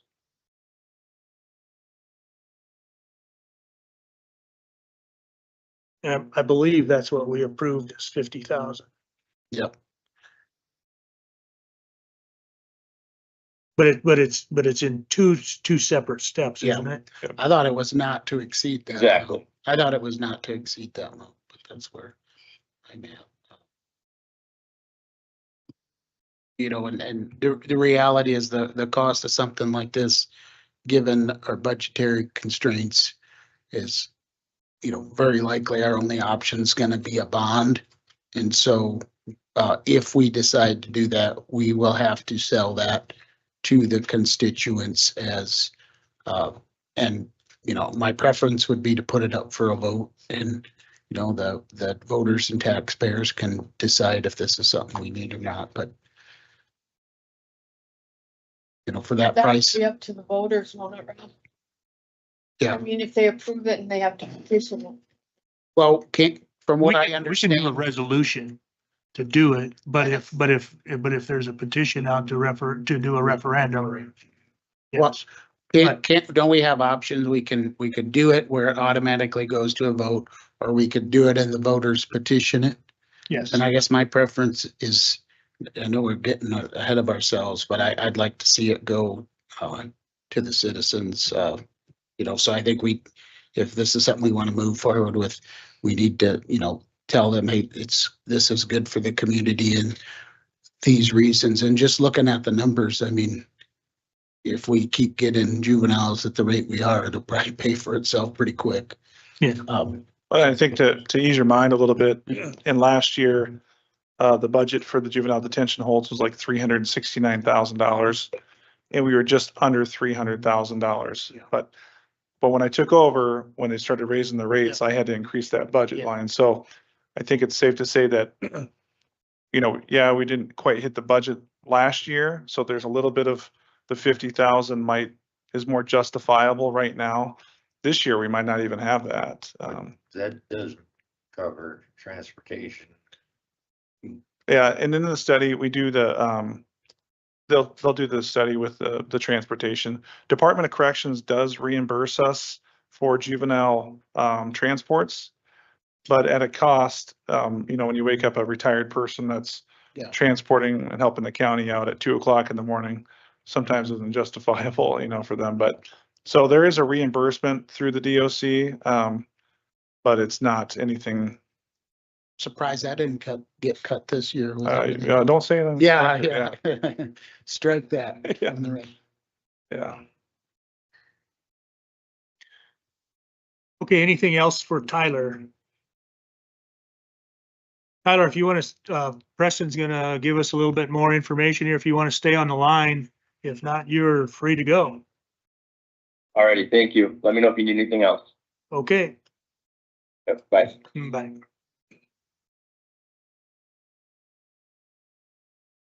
Okay, Sheriff Chrissy raising fees, Yeah, or if you want to talk a little bit more about the, Do you guys have to make a motion on that last one? Or not? What do we do? no, it's already been. Okay, that's fine. All right, so what I'm bringing to you guys tonight, I kind of talked about it last year a little bit. When I took over, our surrounding counties, they only pay the Yankton County Jail $85 a night for their inmates. The Department of Corrections has raised it to 95 statutorily, so I can't, that's in statute, so I can't raise that. The marshal holds, we negotiated that one, got $105 a day. I've already called all the surrounding sheriffs. They're all already understanding that I'm bringing this to the board tonight to raise our local county friends from $85 a day to up to 105, just to match the marshal holds. There's nothing in statute that says we can't set our own rates. And you guys can raise it higher than that. You can do lower than that. I'm gonna let that up to you. I can tell you that Cottington County, their commissioners raised theirs to 130, and they house nobody for surrounding counties. So when you go way too high, unless we don't want to help our neighbors, but I thought it's within reason. I've talked to all the surrounding sheriffs already, and they're on board with it, so. From 85 to 105, that's. Yep. And they're responsible for all the medical costs of their individuals and picking them up and stuff. And they also, the additional thing was, we do a work release program right now. And when somebody comes in, we set the rate either from $20 to $55 when they go out and work. You know, the jail gets reimbursed some of that money because they're out. Do you being released. provide them with a sack lunch? I think sometimes they do get a sack lunch. So we were looking at just doing a flat rate at $40 a day for that. Because right now, one of my jail sergeants, she sets a different amount for individual people. Davison County, they do $30 a day for theirs. I thought $40 is pretty reasonable, especially if we have people working, you know, at factory jobs or whatnot, that $40 is, you know, it's not. Basically a 1/3 of a hotel fee. Yeah, see, there you go. So we charge 20 now and we're looking at going to 40. No, 22.50. Yeah, Okay. $20 to $55. 55 is the max, 20 is the Yeah. least. It depends on That's- where you work and what you Yeah. earn. And, you know, I guess where I'm at is that we should charge something and you should it probably go up, but you know, these people are also willing to work and, you know, it should be a reasonable amount, but I don't know what. that If it's too high, you encourage them to take vacation Exactly. and just sit in the jail, I mean, and the these jail people- gets nothing. These people are out and working, so yeah, we don't want to discourage it. That's. And they exactly come what I'm saying. home and go to bed, and then they get up Yeah. and they go to work, just like the Do we rest. have any idea what our costs are for this? I mean, is it pretty minimal or? You know, it's up to the jail if we want to have a work release program. We don't have to offer it to anybody. I know that the judges do like it. It does keep people stable in the community Yeah. if they got to serve 10 days here or there. Yeah, you know. they're not gonna lose their job and be homeless when they Yeah. get out, and I Um, think it's a good. And it keeps them paying their child support. Exactly. So we just wanted I just wanted to have it on the record for you guys to make a motion for the local holds at 105 and then a flat rate of just 40, so it's not bouncing back and forth. I'd make a motion to make the flat rate for surrounding counties $105 a day and $40 per night for work release. And when you say surrounding counties, it could be any other And counties. I get it. Yeah, because we had people from the Mobridge area. They can't house anybody and they were like, can we bring somebody? how down?" about any other, well, how about out of county inmates? Well, Minus Marshall holds? or- Well, I put it in the memo that not South Dakota Department of Corrections, because that's in statute. Yeah. US Marshals, ICE, and BIA. Which are And we have- negotiated separately. Correct, yes. What about Nebraska people? Do you take them? We would still charge any other, yeah. And a lot of times sheriff's offices, we do sometimes like Beetle County, they'll have some of our clientele. So they won't bill us and I'll house some of theirs and I won't. You bill. wash it out. Yeah, we kind of wash it out there. But some people, if they come down here to the lake area to have a little fun from another county, They have too much fun. yeah, too much fun. Like I used the example for Beetle County, somebody's on probation, they house and they kind of just wash it out for us since we wash it out for some of their clientele, you know, so. We do work out with other sheriff's office amongst the state of South Dakota. Approximately how many of them, not Yankton County holds, do we have on an annual basis? It varies. It can be up to 10, but we do a lot more marshal holds than we do for the local counties. So it could be up to 10. It could be down to 5. It just kind of depends. That would be 5 any given day or? Yep, 5 a day. Okay. Could be up to 10, depending on how the judge is feeling that day in some counties, I guess, in the first. And how bad they were. Yeah, that too. I'd second Wanda's motion for $105 a day, but not to affect the Department of Corrections, US Marshals, ICE, or BIA, which are negotiated separately on the work release. I'm wondering if it shouldn't be just a little bit less. And the reason I say that is, you know, these guys they're in jail and life's not going great.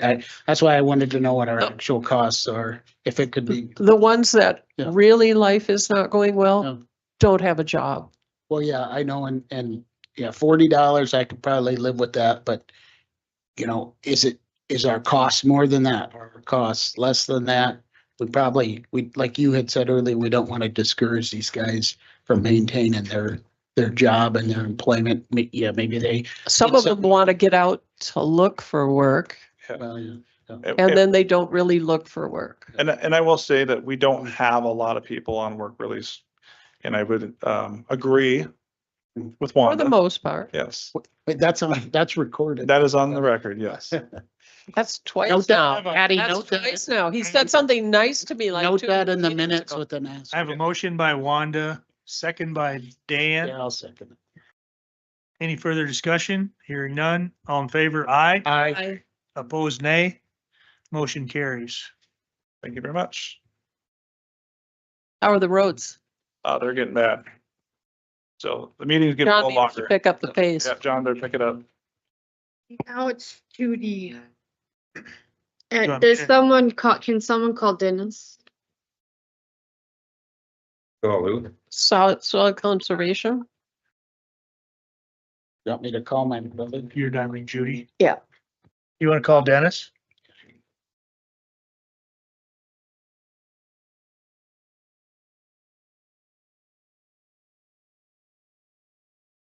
Hello? Hi, Judy. John Markward from Yankton County Commission. Yes, You are up. I'm Judy Merchant. I'm chairperson for the Yankton County Conservation District. And we were asked to probably bring up a few pointers, a few things that our organization does. Our conservation manager lines up and assists in tree plantings for small acreages and large windbreaks for Yankton County. We've done over 1,000 acres of tree plantings and probably about 10,000 acres of grass drilling for CRP acres in the last years. We provide information to schools and promote trees and conservation practices and offer coupons for free trees for the kids. We provided pamphlets and information about conservation practices in Yankton County. Last fall in September, we helped sponsor an information meeting on prescribed fire burns to control cedar infested pastures and CRP acres. Conservation districts have provided information about conservation practices since 1936. Our district manager has resigned, and due to the hiring freeze, we need to know what our options are for hiring another person to take care of the office and manage the tree plantings and tree sales. And the trees start arriving mid-April.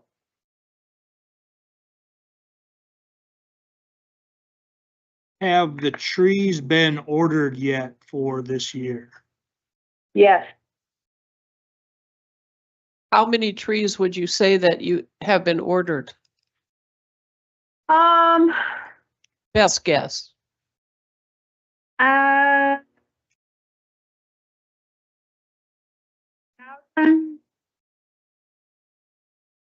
Say again, please. 3,000. 2 to 3 maybe. So let me ask you this, Judy, and Dennis is also on the line here. What Okay. the person that the county employee that works with you folks, what did she actually do previously? A lot of the stuff that I mentioned above, they do our books, they take care of the tree orders, they help Dan in the office with different things if he needs help with. If we have like a tree planting, they go out and help him measure. Some of the tree plantings are not cost shared by the federal government. but they still want trees, so then he helps the manager go out and look at the tree siding and figure out what should be planted in that site and do measurements and things like that to prepare for the tree planting. The manager does do the tree planting. They are asked to be on the tree planter and plant trees, and they manage the trees at the tree cooler. Judy, question, this is Dan. Yep. So it sounds like it's really focused around trees, but that's just a couple months of the year, right? And then what, during the rest of the year, what does the position require? A lot of our bookkeeping, Lot of just office work? information stuff. Yeah. Okay.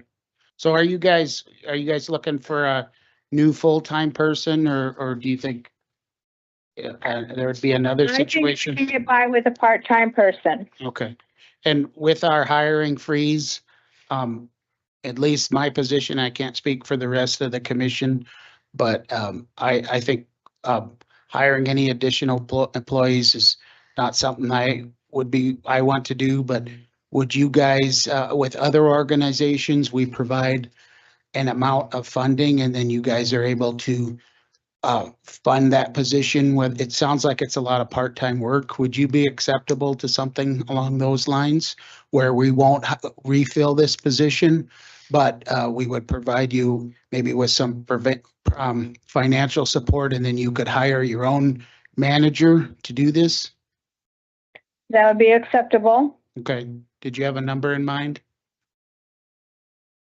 Oh, well, that's kind of hard to tell because we don't know for sure how many Okay. hours are needed, and things like that. Yeah, and I think we'd primarily be focused on the trees right now because that's a big deal. I did speak with Yeah, Dan, that's coming up. yeah, I did very speak soon. with Dan Melhoff, and I know the federal government is doing a lot of budgetary cuts too, and I think it's conceivable they could answer their own phones for a little while, so I guess would this position, what did we budget for it? Wasn't it about 100,000 a year with, do you know what it was off? No, it was 50, Okay, 50 something. like 30,000 wages, retirement, all that other stuff, so. When I was at the meeting last week, did we not talk about a figure around $25,000? That was Don, right? Yeah, that's 25,000, you said? Is that what we talked about? I don't recall talking about a figure, I guess. Would that be acceptable to you, Judy, and you guys could hire your own help, realizing that it's probably gonna be pretty part-time from here on out? Yeah, Okay, I'd make a motion to not rehire a soil conservation manager, but donate 25,000 to the Yankton County Conservation Organization. Second. Okay, just one clarification. I think you've also, we talked about some of the things that you've done on your planning and ordering so far have implied that we'll have some special work to do that may be a little more than what we might think if we were working part-time. Did we talk about that remaining a budget amount as how you can use that, or was it the 25,000 that was the figure that everybody could live with? well, I think a little bit more around 30.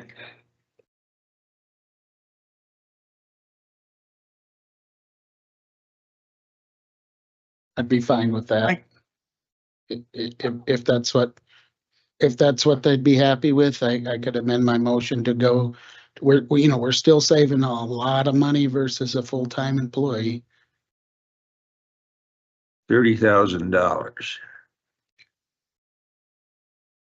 Say they work half-time, 1,000 hours, that's $30 an hour. I think. Yeah, that's doing the math.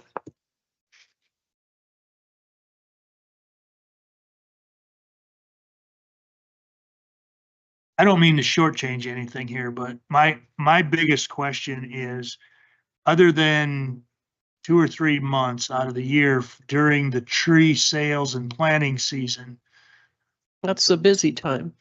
what do we actually furnish other than that? For, I mean, as other than, so the 9 months, then is that person just a secretary for the federal government for, Pretty much. and I guess I got, Well, there's district meetings that they go to. There's a conservation district meeting that's usually held in the fall. There's one, usually a aerial one in June, I believe. They go to that and learn different things and just what the conservation district can do and provide for people. Trying to do more promotional stuff and put out newsletters and stuff like that to inform the public. And I think that's probably an area that the previous person probably hadn't gotten involved in very much. Yeah, we need to work on that. My guesstimate is that the public gets pretty frustrated in the process. I looked, and the only 2 counties in the state that have a full-time soil are us and Bonhomme. And so I think this is just gonna be another one of the victims of downsizing, and I'm certainly happy supporting the conservation office. I don't feel a full-time employee. I don't feel an employee on the county is in our best interest. More than happy to give them a number. We said 25. Is that enough for you guys? 30? Where do we if wanna you want go? a motion, I'd make a motion since I attended their meeting. Yep. I'd make a motion to authorize expenditure of $30,000 a year for the hiring of a person to work part-time in the soil conservation district.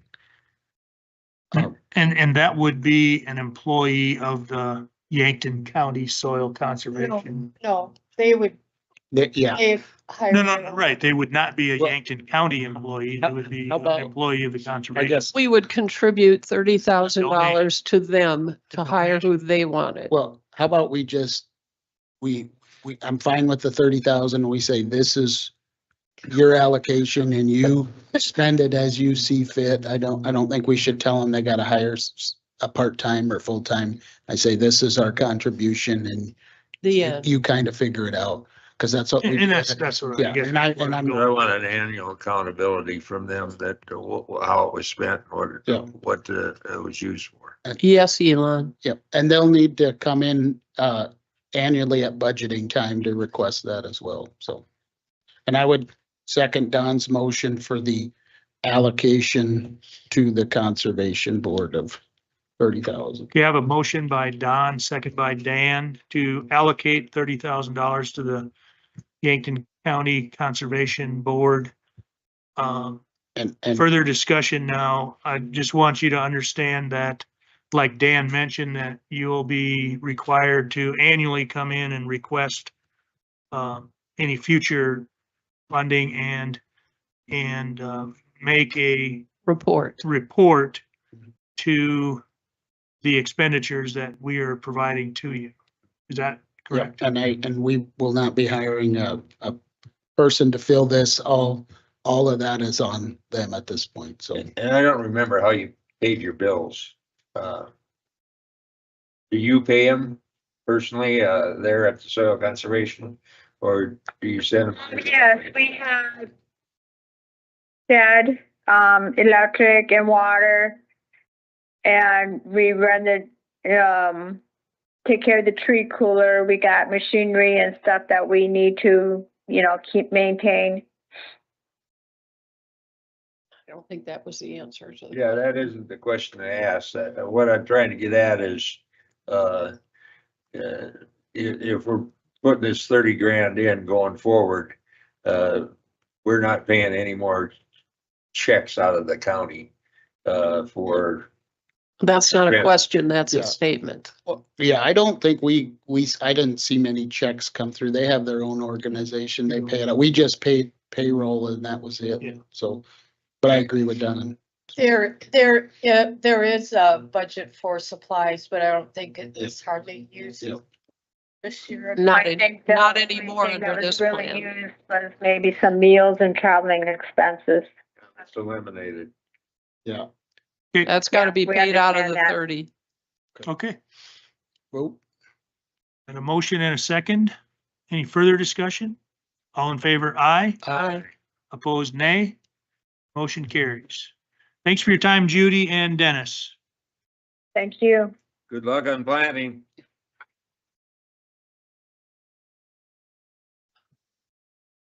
Gary, It's that time of year again to request to advertise for planning commission people. Will be basically, is if approved, advertising to publish the next 3 Fridays. And we'll accept applications through till 5 o'clock Monday, March 24th. And have selection on the first meeting in April 2nd. So I move to approve the planning and zoning commissioner to advertise for planning commission openings. that'll be for 2 Second. openings, Chris Barkle and Lauren Nelson. Second. a motion by Wanda, second by Dan to approve the opening of to advertise for planning commission openings. Any further discussion? None. All in favor, aye. Aye. Opposed, nay. Motion carries. Thank I you. would move the approval of the February 18, 2025 minutes. Second. Motion by Wanda, second by Dan to approve the February 18 minutes. Further discussion? Hearing none. All in favor, aye. Aye. Opposed, nay. Motion carries. I moved to approve the first class of claims, part 1. My only question was the diversion expense. Do we know what that is? For $155. She buys things. Sometimes she buys food, sometimes she buys candy, sometimes she buys gas cards. Okay, is that we're given, that's for diversion? Why would we be We have buying, money. We have money. It comes from bond, comes from bond? cash bonds. Is that gas cards so kids can get to school and things like that or what? No, it's not. I don't know that you can Okay. trust these Never- kids that are on diversion to actually get to school. I was trying to doge this. I'm sorry. I'll keep going. Back to claims. I I move. have a to motion by Wanda, Second by Don. second by Don to approve the first set of claims. All in favor, aye. I Opposed, nay. Motion make carries. a motion to approve the second claim. A motion by Dan, second by Don to approve the second set of claims. All in favor, aye. I Opposed, nay. One One abstention. abstention. Motion carries. Now's the time for our final public comment. Okay, motion Oh. to approve payroll. Oh, second. motion by Dan, second by Wanda for 2025 payroll. All in favor, aye. I Opposed, nay. Motion carries. Now we'll do public comment. Hearing none, seeing none, public comment is closed. Commissioner updates. Anything going on? I have a couple things. I'll be real quick. Rockathon on March 17th from 10 to 10:15. I'm gonna be rocking at 10:30 to 10:45, so come on down. Next thing I just kind of wanted to mention is that prior to COVID, we did some county listening sessions where we'd kind of go out in the community and we wouldn't speak a lot, but we'd just listen. And I don't know if that's something you guys want to start again. Usually it was a couple commissioners. If there's no objection, I might do that. Why don't they come in? Well, they do, but you know, sometimes I would go out like on a Saturday and go hang out for We all- 20 minutes out in Lesterville or something. And not a lot of people usually showed up, but the ones that did really appreciated it. If that's something that we would want to restart again, I think it'd be a good idea. I don't have a problem with doing that, and I think it's a good idea to get out to some of the other places and Yeah, it was. areas in the county to just talk and either talk and listen or just let them know what's going on. Sure. So I think we should start that and we can keep talking. Again, the last thing I have is, state prison. I've been hearing from a lot of different sides that Yankton is, maybe we're not at the top list, but we're pretty high up there. And there was a committee appointed, a task force, and the vast majority of people on it are from Sioux Falls. So I think we just need to be cognizant that if we're not careful, we might get a prison in this community, and I don't think that would be good for us. So all I got. Anybody else have any additional comments? Yeah. I move to go into executive session for personnel issues. Got a motion by Wanda, second by Dan. Go into executive session. All in favor, aye. Aye. Opposed, nay. Motion carries.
Alrighty then, back on the record after executive session.